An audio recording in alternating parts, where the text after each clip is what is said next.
I'd been serving her about a year. Frank Bacon Robinson, a prominent Negro businessman, active Democrat, and civil rights era leader, died about 2 years back. I'd been serving his white widow, Shirley, for about a year. It was from her, actually, that I learned a lot about Dr. King, the Freedom Riders, and a lot of stuff about the civil rights movement my father had derided. Mrs. Bacon Robinson lived in one of those huge Central Park West apartments with a spectacular view of Manhattan and seemingly endless rooms. In what used to be her husband's den, Shirley set up an exercise room with a Stairmaster, light weights, and spongy floor mats. On the walls there were posters. Dr. King at the March on Washington, Muhammad Ali standing over Sonny Liston and screaming in triumph, Michael Jordan dunking on some unworthy NBA fool, Bob Marley singing, Malcolm X gesturing during a speech. It was a white room decorated with black male heroism. And it was in that room I decorated Mrs. Bacon Robinson's petite alabaster body with my mahogany skin. I came over once, maybe twice a month in the guise of a personal trainer, one of my favorite covers. Often Mrs. Bacon Robinson and I screwed atop one of the floor mats, but when inspired I'd prop her rail-thin body against the wall and let her little legs dangle over my ass, pumping away right next to Dr. King's vision of racial harmony. I do believe Mrs. Bacon Robinson was actually at that march in '63, and due to the wonders of modern science, didn't look a day over 45.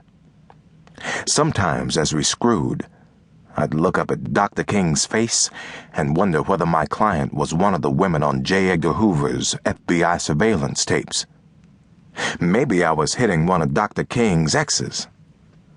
It was such an ill thought it made me horny.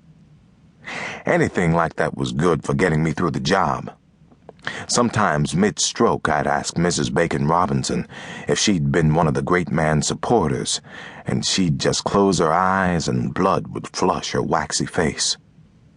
The truth was, I was a walking, dick-swinging stereotype, the kind of black male image the civil rights movement had had to overcome in order to succeed. What I did was fucked up. I knew that. But then, everybody's got something going on behind closed doors. Even Dr. King had gotten his groove on. I justified the gig by telling myself this was my strange little contribution to 21st century American race relations. I really hadn't known much about white people until I started sleeping with them. I knew about racism, and I knew about hockey, and I knew the president was always white and most people in prison were black. You know, the general stuff. However, it wasn't until I was peeing in their bathrooms, leafing through their photo albums, and watching how much they enjoyed going barefoot, even on New York's dirty streets, that I got any real insight. First of all, I found that white people aren't as evil as my father used to preach. The average Caucasian isn't part of the white world conspiracy to dominate, intimidate, and subjugate people of color. To me, they are, just like me, pawns in the American money game. All they really care about is feeding and clothing themselves and their offspring, buying high-status material goods, and living well as TV tells them to. Jamal and James aren't that different. Within limits, many, but not as many as black folks often think. White folks are interested in, inspired by, and will pay money to be involved with our funky-ass culture. But mostly I find they don't think about us very much. You can tell this when confronted with talk of race. White folks usually don't have the vocab.